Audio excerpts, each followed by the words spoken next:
Hello and welcome to MJR RPG, a podcast for tabletop role-playing game reviews, replays, and this. I'm busy getting a scenario finished and polished for release, and so I'm skimping out on a review this week. Instead, here's this weird little thing. Like everyone else, I use a handful of house rules and traditions for my home group. Some specific to Call of Cthulhu, others we carried over from other systems over the years. I'll share a few that could be of use to other Call of Cthulhu tables, and some are also compatible with other TTRPGs. First one is what we call best session moments, or session rewards.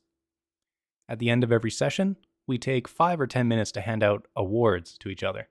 The GM starts by saying their favorite moment, action, or even just fun quote from the last session by each player, and awards them some sort of point. For Call of Cthulhu, I've been giving out a single characteristic point to the characteristic most associated with that moment. For example, if a player sucker punched a cultist out a window, they'd get a strength point. If another player came up with a bizarre plan to convince a baker to bake some bagels with basil so they could feed an unknown cultist with a horrific basil allergy, then that investigator gets an intelligence point.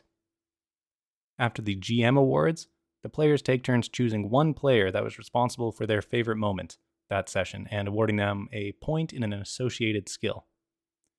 As they choose only one other player, this sometimes results in a single player getting multiple points in a skill if they stole the show that night.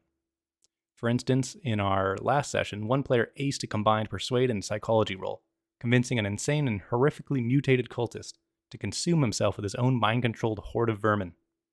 Said player received 3 psychology points that session. Other times, each player will choose the next player, with everyone coming out with 1 point. This does mean that an investigator's characteristics and skills raise faster than usual, in some cases much faster than usual.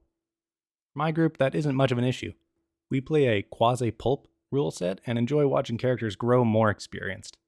And in a system where they can, and very often do, lose characters to a single misplaced attack or a fumbled jump roll, we don't overly worry about any sort of balance. But more than the fun of watching numbers go up, I find it's a good way to get players to appreciate what their fellow players are doing, and remember back on what happened. It also helps them pay more attention in the moment, knowing they'll briefly be on the spot at the end of the session to remember something, and they can make a friend feel briefly special.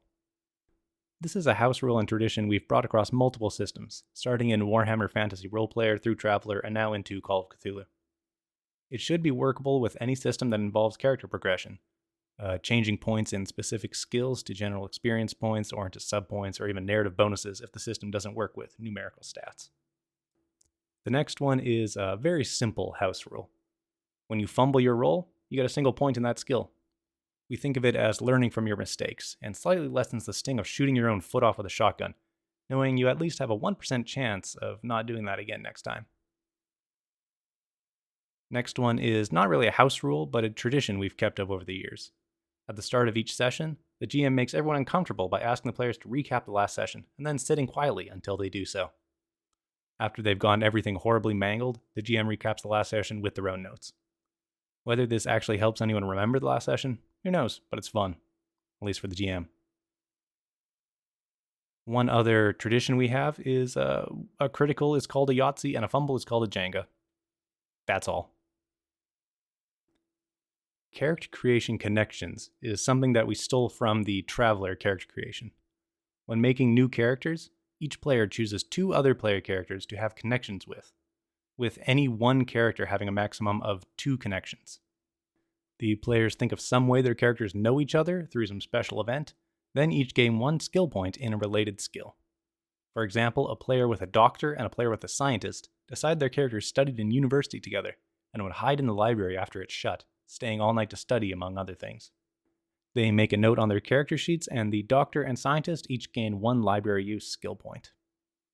This gives characters a bit of extra depth and shared backgrounds right from the start, and alleviates the awkward making up a reason to work together bit of the first session. As time passes, these connections usually get forgotten in favor of events that actually happened in-game, but it's still fun occasionally to look at your sheet and remember your character and another player's character sailed across the Pacific together, and that's why you have an odd-numbered pilot boat skill.